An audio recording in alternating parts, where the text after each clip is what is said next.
I know I didn't do my technical Tuesday, and that is because I did my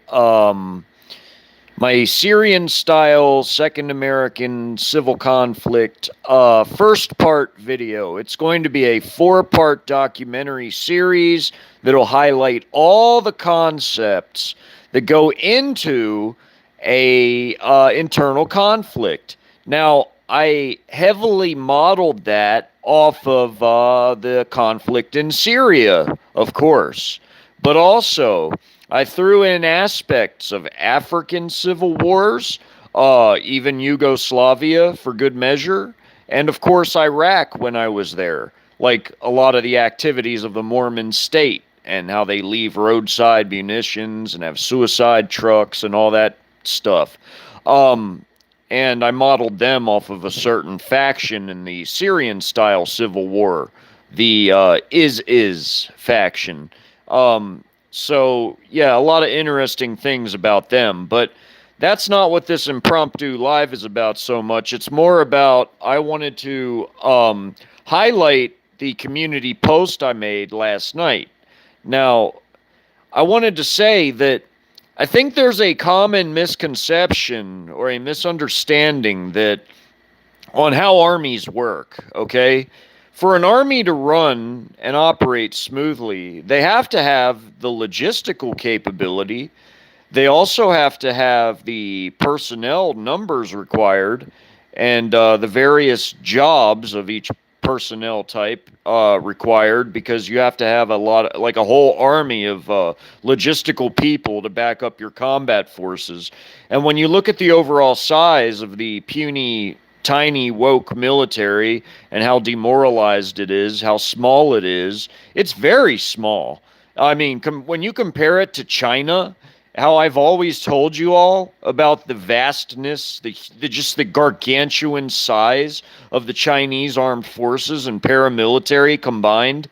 Well, I mean, I consider their paramilitary, even though it's a parallel military, it's like a whole separate military. It's like China has two military forces. They have their big 4 million man active military. Then they have their 5 million man, which is huge, 5 million man reserves, and then they have their 20 million man paramilitary, a parallel military force of some 20 million. And that includes their national militia forces, their marine militia, their national construction corps, which is more or less like the equivalent of our Army Corps of Engineers, but they're armed and trained by the military, and they're a paramilitary element. So they're militarily trained and armed with surplus arms, and they're a paramilitary construction force similar to the Army Corps of Engineers, but they're armed and trained. Then you have the People's Armed Police, which the People's Armed Police are a brutally fanatical paramilitary element of the CCP, and they have a lot of battle experience, being that they've been engaged in a low-level counterinsurgency against the Hui to the Gurs in western China, in Xinjiang, and also against Tibet and other restive minority groups to a lesser extent, but mostly in the western hinterlands of China, they've been engaged in a low-level counterinsurgency war that's been going on for quite a long time. And again, it's a low-intensity conflict, but they still gained valuable experience from it by kicking down doors, raiding buildings, taking out enemies, having to learn how to deal with ambushes and all that other stuff, because things like that have happened in that conflict in Xinjiang. And it's not heard about because, Chinese information is very tightly controlled. Only North Korea controls information more than China. But China is a very tightly lipped nation when it comes to information about what happens deep in China. So, of what is known of it, yes, the People's Armed Police has had a lot of military training and counterinsurgency types of warfare. So, you have that. They have had wars in the past, like the invasion of Vietnam, which was a limited incursion, similar, sort of, almost, to what the Russians are doing in Ukraine, but the conflict in Vietnam was a limited incursion, and they achieved their limited objectives, and then they went back to China after they achieved their objectives, which was to open a road to Hanoi, which was all they were trying to do. It was trying to bully and intimidate Vietnam, because they had some issues with Vietnam due to Vietnam not paying China back its debts and some other issues, because they were primarily a Soviet-aligned nation that ended up bullying an ally of China, being Cambodia. And China didn't much like that, because China supported the Khmer Rouge in Cambodia.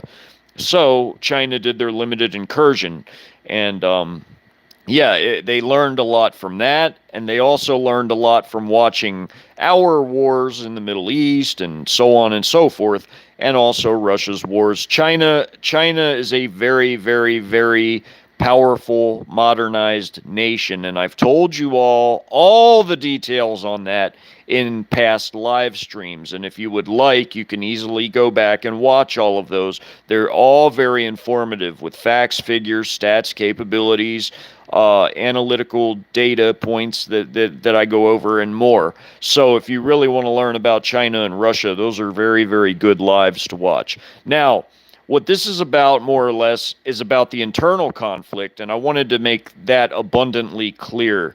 Now, within any internal conflict here, you absolutely, in a nation that has the third biggest population in the world, of nearly 340 million people within our borders, you are absolutely going to have with more firearms in private hands per capita than any other nation on earth.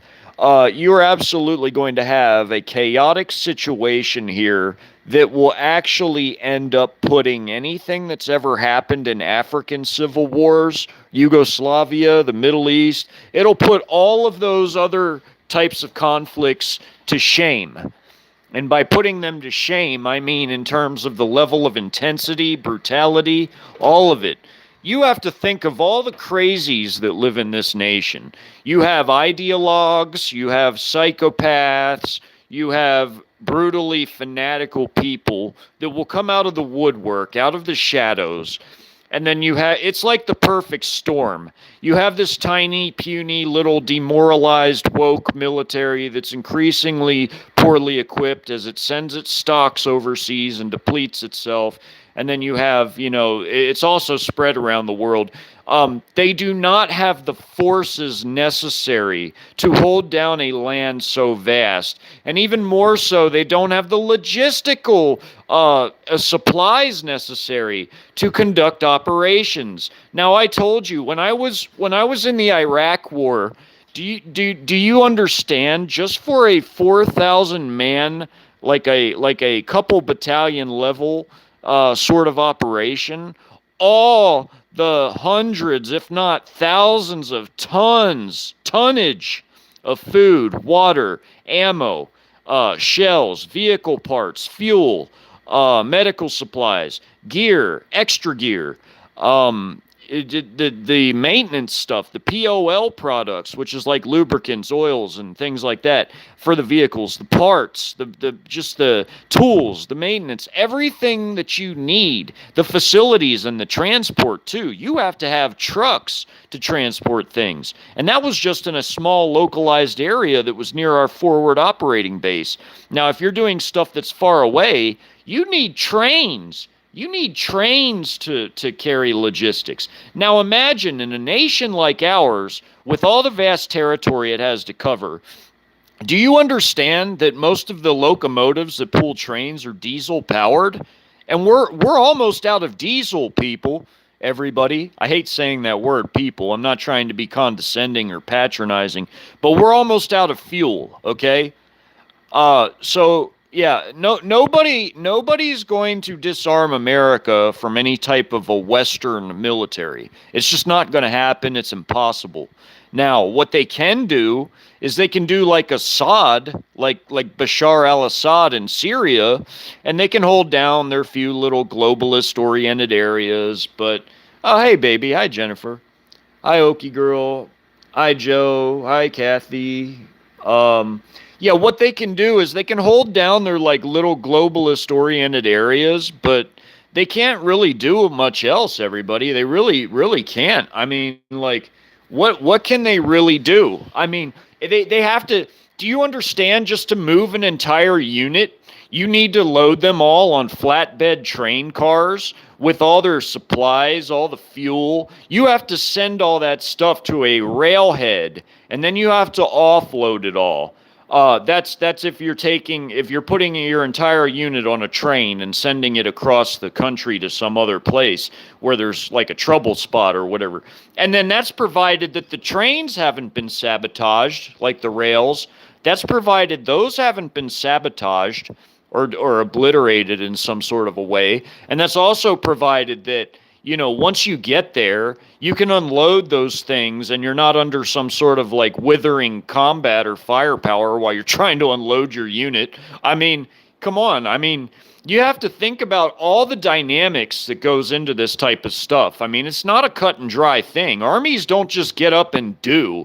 You can't just get up and do. And by do, I mean like you can't just they don't have like ubiquitous unlimited amounts of troops that can just do all these different things. You have to allocate resources and personnel as it's available,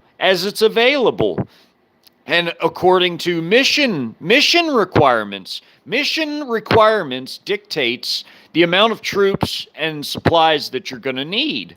And if you don't have the troops and supplies that you need, guess what? You ain't doing shit. You ain't going nowhere and you ain't doing nothing.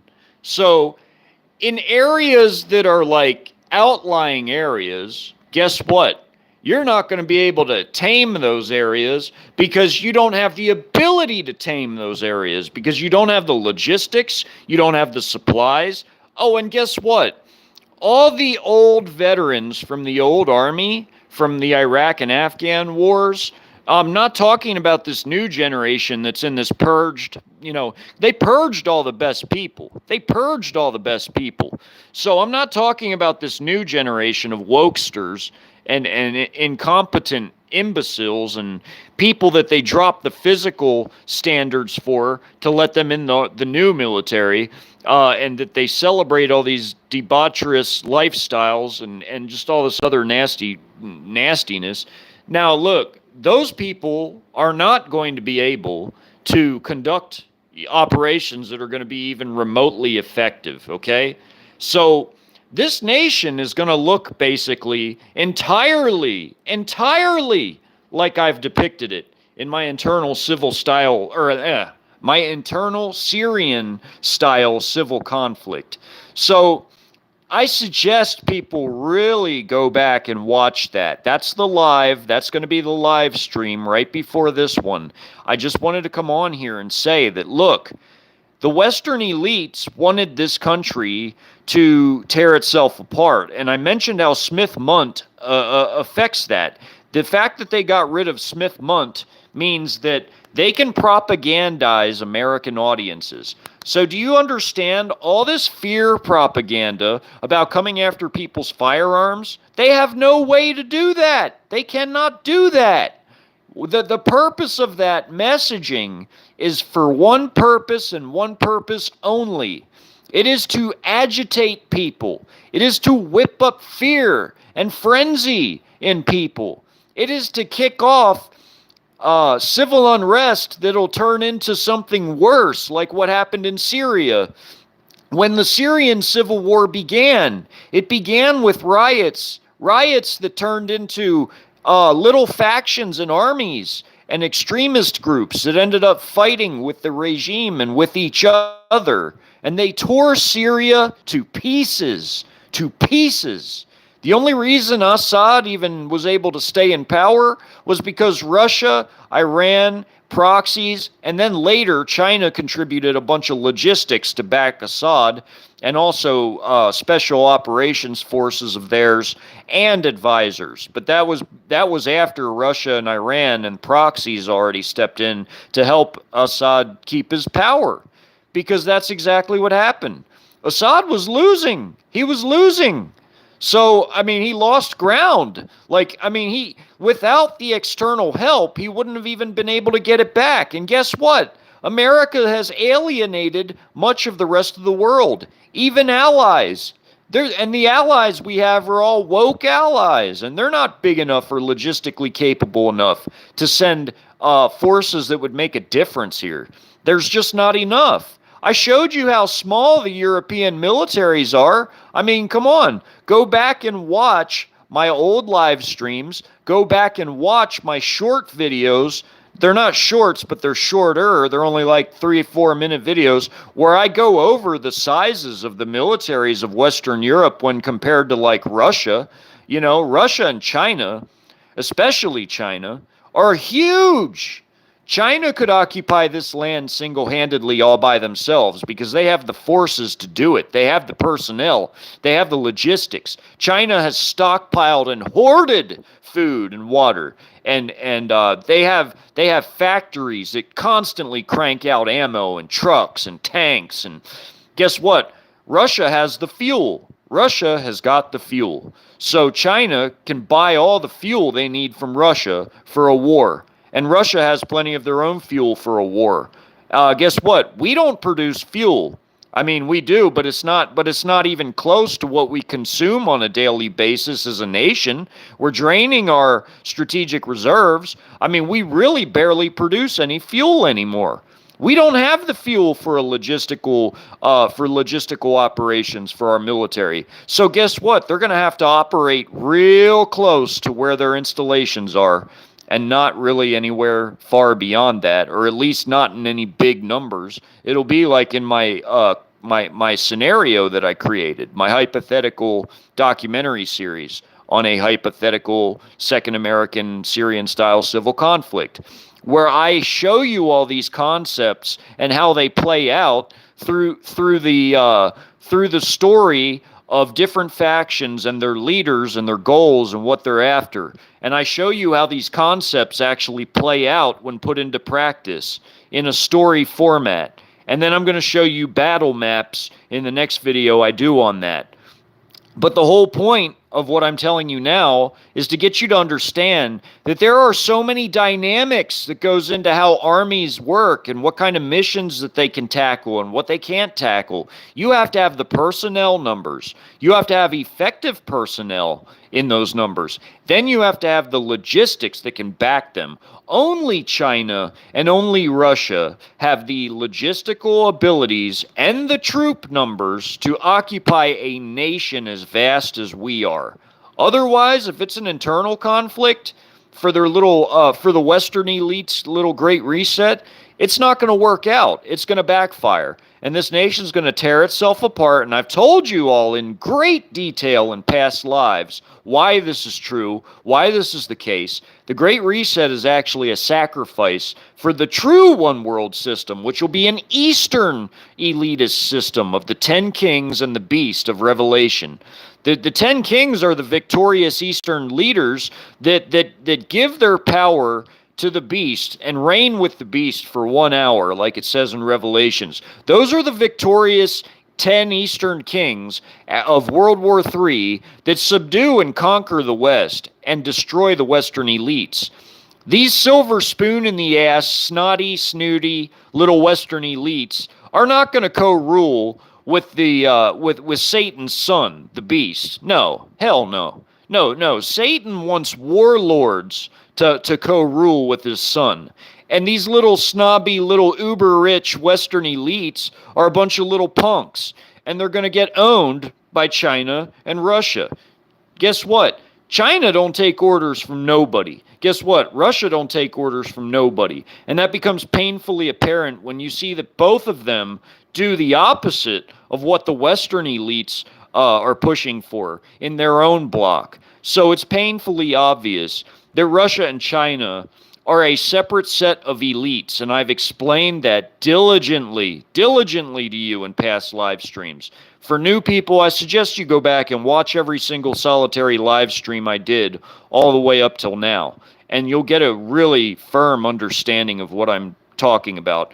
There's a lot of people in the West that don't understand the concept that there is a lot more dynamics in play than what people see on the surface. It's not just Western elites that run everything. There is Eastern elites as well, and they have their own plans, like Chinese plans to colonize North America, especially the lower 48, and Russian plans to get their own piece of the pie and get Alaska and northern Canada around the Arctic. They want to be the premier Arctic Circle power, is what Russia wants. Russia wants the Arctic Sea and all the lands along the Arctic Sea with all its massive resources, all its massive oil and gas deposits, all its massive mineral wealth and iron and coal. Do you understand that Russia controlling the Arctic would make them a resource superpower? And China getting the lower 48, well, they would get the resources of the lower 48 too, but they would also get the food production capacity with all of its arable farmland so it could feed all its hungry mouths. They have their own plans for America, and it has nothing to do with what the West or its elites want. China and Russia are going to stomp a mud hole in the United States, and they're going to take it for themselves and divvy it up amongst themselves. So the internal conflict is, although the Western elites want it to happen in order for their little plans to work out that aren't going to work out because it's all going to boomerang, just like the sanctions they did to Russia boomeranged, just like the whole Evergrande thing in China is going to boomerang. It's all going to destroy them. It's not going to hurt China or Russia. China and Russia have built themselves up while the West has torn itself down. And the internal Second American Civil conflict is going to be the final death knell that tears America down and weakens it up sufficiently enough to China's liking that they can just come in and basically just stomp this place into the ground, pulverize it into dust. They already can anyway. But you got to understand, from the Chinese perspective, they're looking at it like this. They want us so weak that their losses are so negligible that it won't even matter. To where they can just basically, as they're coming in and destroying us, that they lose virtually nothing at all. So, of course you want your enemy as weak as they can be. Well, what better than to let your enemy rip itself to pieces like Syria, and then you come in and plant your flag? Because it's more or less what you'll be doing is planting a flag. That's all it'll be. So for them anyway. So basically, that's the whole thing. I predicted to everybody that I see the collapse coming.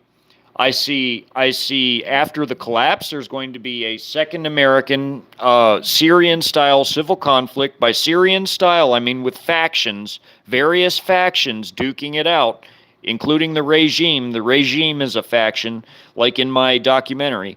They're all going to be duking it out and ripping this nation to shreds to make it even easier than it already is for China and Russia to come in and just pulverize what's left of this place and plant their flags and take it over. That's what it's all about. And then when the beast comes on the scene, he's going to unite the 10 kings into a one-world regime that is going to have a new United Nations, because the United Nations as it exists now, that's headquartered in New York, it's not going to exist anymore. There's going to be a new UN, and it's going to be an Eastern-centric UN. There will be no West. The West isn't even mentioned in the end times because it's destroyed along with Babylon. The whole Western bloc is destroyed, and it's invaded by the East, and then the East becomes the rulers of the world with the beast. That is how it's going to happen. There isn't going to be no Great Reset because the West is going to be gone. It's going to be occupied, taken over by the East. So the Eastern elites and their system is going to be the beast system, the true beast system, because the Great Reset is not the beast system. That's not the New World Order. The New World Order is going to be an Eastern New World Order, and it's going to be ruled by the 10 kings and the beast. The 10 kings who give their power to the beast and reign with the beast for 1 hour. So Yeah, China is a ginormous industrial behemoth. Nobody comes close to the amount of steel they produce. China produces more steel than the next 20 nations combined. China has more major armaments factories than anybody on this earth. Okay? We can't even hold a candle to what China has now. In the last 5 years, China has grown in producing factories by leaps and bounds. China has more factories than even the Soviet Union had at its peak when it was producing, thousands upon thousands of tanks. China has the biggest tank fleet on earth, and they have more infantry fighting vehicles and armor personnel carriers than even Russia does, and they have more tanks than Russia even does. And China already is on the path to producing more ships than anybody on earth. They already have the biggest, most modern navy. They have the biggest, most modern combat air fleet. And by combat air fleet, I'm just talking about the number of combat planes they have. They have the biggest combat air fleet, the biggest, most modernized, technologically advanced navy, the biggest, newest, most modernized, up-to-date, technologically advanced army, too, and a ginormous, gargantuan, humongous paramilitary force of some 20 million. 20 million.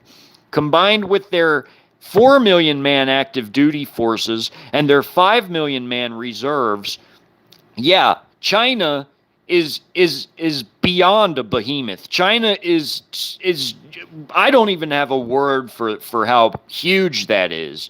Their industries, their gold holdings, their economy in real numbers and real size is vastly bigger than anybody else's, even ours, because our economy is mostly built on funny money now. China has surpassed us. They are the number one superpower on Earth, and Russia is the number two overall, because Russia has still the most resources of any nation due to its vast size. Russia also has the most nukes, but conventionally wise, Russia is second after China. Russia doesn't have as many vehicles as China, and they don't have as many missiles or as many shells or as many troops, not even close to as many troops, but they are second after China. Russia is still pretty damn big. Russia's bigger than we are, and Russia could kick our ass. So, yeah, then you combine that to the might of China. Yeah, Russia and China combined, Russia's got the resources, China's got the factories, and China's got the conventional forces, and Russia's got the nukes. Yeah, you can't beat Russia and China combined. Nobody. You can't even beat China by itself, because China still has enough nukes to destroy two major nations, two large nations. So China having a realistically sized nuke arsenal of some 1,000, and I've explained to you guys before why that's the case, at least 1,000, at least. That's still, and they're all working too. Unlike our old antiquated nuke arsenal that's virtually decaying. Yeah, they've replaced some of it, but most of it's not even like up to date. It's like 30 or 40 years old. So China's nukes are all new. Their missiles are all new, maintained. So China's got 1,000 working nukes. That's enough to destroy two vast nations. So China, that still makes them the world superpower when you combine it with all the other things that they're number one in. Their conventional military, their industries, their war production, their gold holdings, just everything that they've got makes China the number one superpower, followed by Russia. Because Russia's got commodities, and they've got, the biggest nuke arsenal on Earth. And, they've got a pretty decent conventional military after China. So, yeah, we cannot stand up to the East. The East has built itself up while the West has ripped itself apart. The West is too tiny, too woke, too pathetic, too just weak, too depleted to be able to do anything about anything.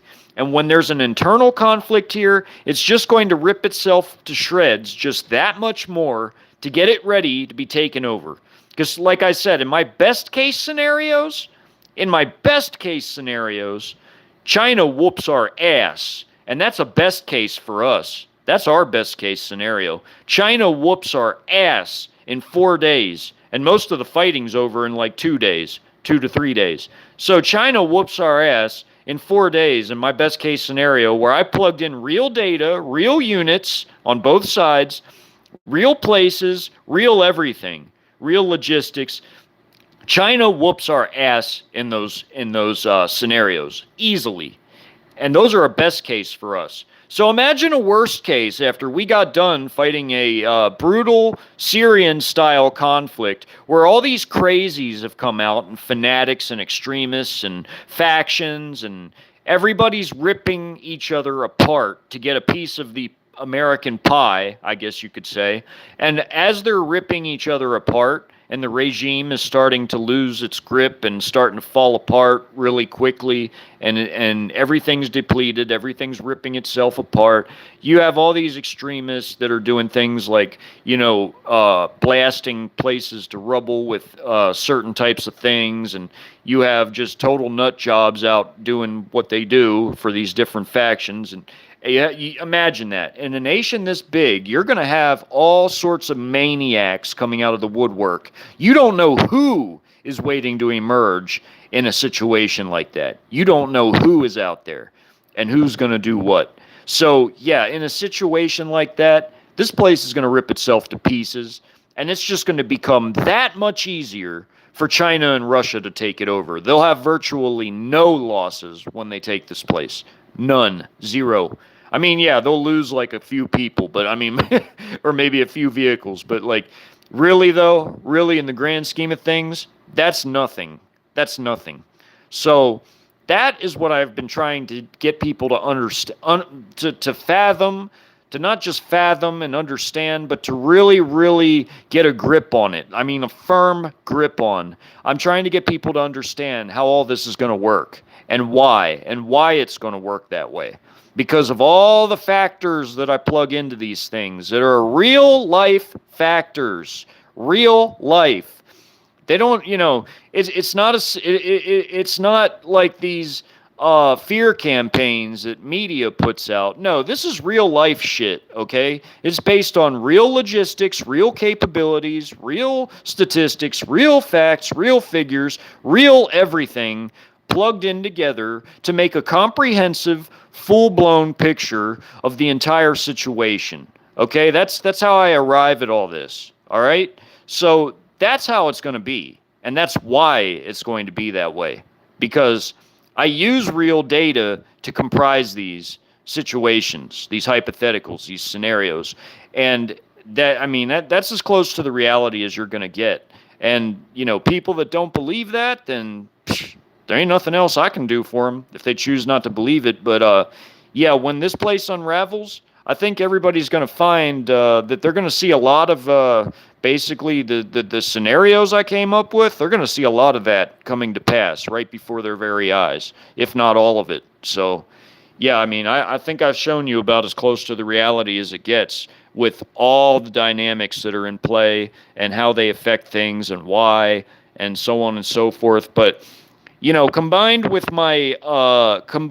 the community post I made, I thought it was prudent, important to put out a video to go with it to sort of explain it with words, why that is the case and why people should really understand where I'm coming from when I say things like that, because it is a real thing. I mean, look, when I was in Iraq, I've seen the types of logistics that they put together for just a relatively moderate-sized operation. I'm not even talking like a big operation or a major operation. I'm talking about just like a moderate-sized operation of like 4,000 people. It was like 2,000 Americans and our foreign allies and domestic Iraqi puppet regime forces. The puppet regime forces were like most of the other 2,000. We comprised 2,000, and then there was a little bit of our foreign allies. I think there was like some British or Australians or something helping. But for all of those 4,000 people, it took many, many, many hundreds of tons, if not a few thousand tons of each type of thing, just to be able to do a 3-month long operation. It likely was in the multiple thousands, because for 3 months you have to understand what each person consumes a day of water and food, and in situations like that, you as an individual can consume a lot of food and water in a situation like that. Now, you do it every day for 3 months, and then you figure in 4,000 people doing that every day for 3 months. Imagine the quantities of food and water that you would have just for all those people to live in such a challenging environment where the demands on food and water are extreme. They're extreme. And then the ammunition that gets expended too. That's extreme. The shells, the parts for vehicles, because in a deserty, hot environment like that, we had a lot of vehicle troubles and breakdowns. So there was a lot of maintenance going on all the time. All the time. The fluids, everything. You had to have everything. Everything. The weapons, the extra spare parts for weapons, the gear, everything. You had to have so much stuff. And transportation, too, to transport all the parts and the food and everything, the troops, all of it. You had to have all that stuff, and it all had to be coordinated and running like a smooth, well-oiled machine. Because when things don't run like a smooth, well-oiled machine, then you have a clunky operation that ends up usually failing, or it never meets its aims or its objectives. And that's how armies work. You have to have an army. And logistically speaking, it has to run like a smooth, well-oiled machine, or you're not going to be able to have missions conducted that end in success. They're going to end in failure, or at the very least, or well, I should say at the very best case, if you don't have good logistics, then you'll just be back where you started from, more or less, because you'll never really go anywhere. So yeah.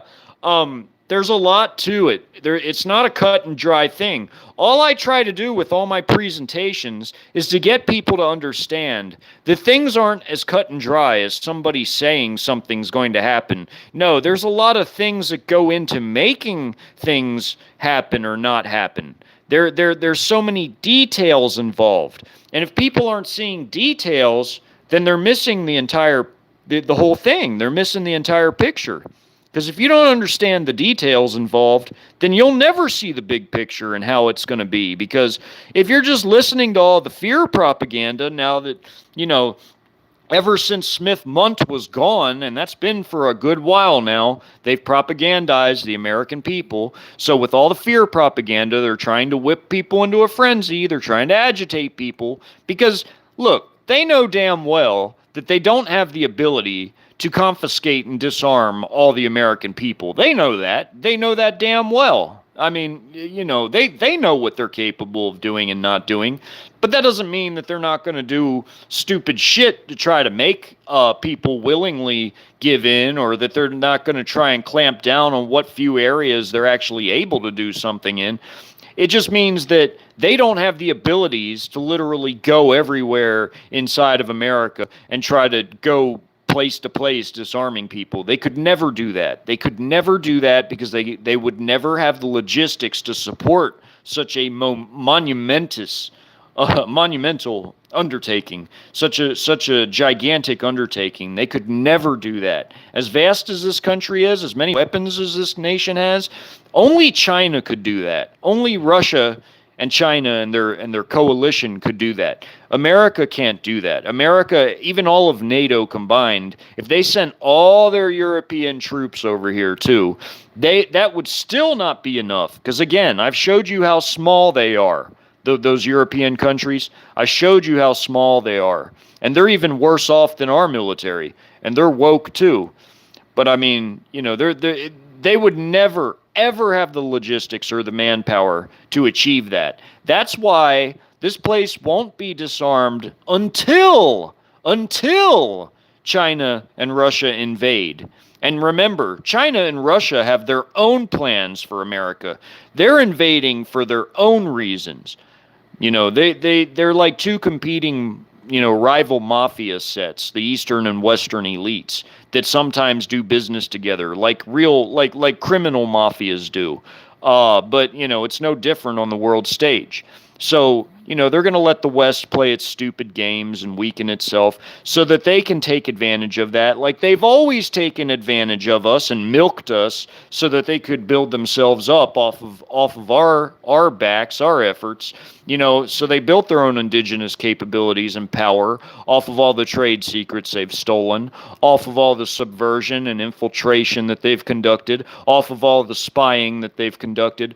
Oh, yeah. Well, that's how they got to where they are, and that's how they built themselves up to such a level, is because they've conducted all those things in the past. And then they've infiltrated us, put their Trojan horse shock units inside this nation, which are basically PLA and Russian army units, as well as like people armed police, paramilitary, and other paramilitary forces of China and Russia, perhaps, because Russia does have some paramilitary. But, look, they have done all these things to us for a long time, and the CCP buying up all those properties was so they could have logistical hubs to import their logistics, their vehicles, their units, their troops, personnel. And they've gotten their personnel in here in multiple vectors.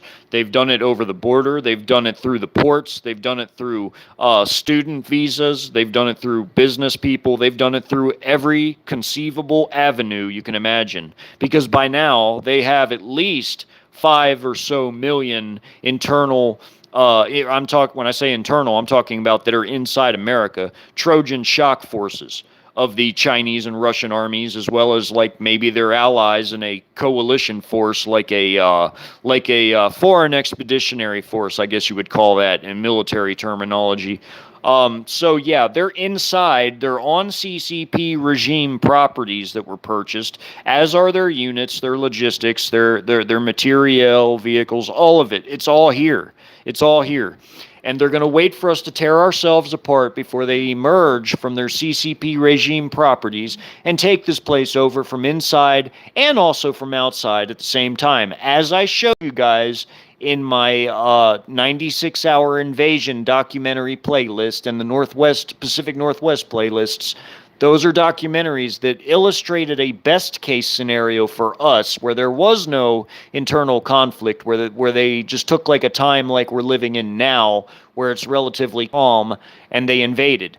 But even after an internal conflict, they're still going to do those exact same patterns, exact same everything.